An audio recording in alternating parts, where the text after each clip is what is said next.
ధ్యానం చేయాలి. ధ్యానం చేయడం వలన మనకు జ్ఞానం వస్తుంది.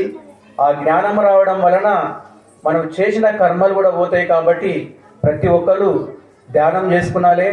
దయచేసి ఎవరు కళ్ళు తెరవద్దు. ఓన్లీ 2 minutes హాయిగా ప్రశాంతంగా ఏ ఆలోచన లేకుండా ధ్యానం చేసుకోండి. ఏ ఆలోచన లేదు.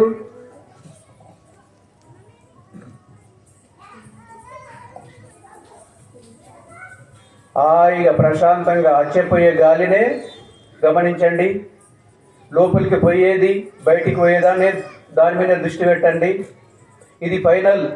భగవంతుని చేరుకోవడానికి మనకు శ్వాసతోనే బతుకుతున్నాం, శ్వాసతోనే జీవిస్తున్నాం. ఆ శ్వాస ఉంటేనే మనం బతుకుతున్నాం. ఆ శ్వాస లేకపోతే మనం బతుకం. కాబట్టి అదే భగవత్ స్వరూపము, అదే భగవంతుడు.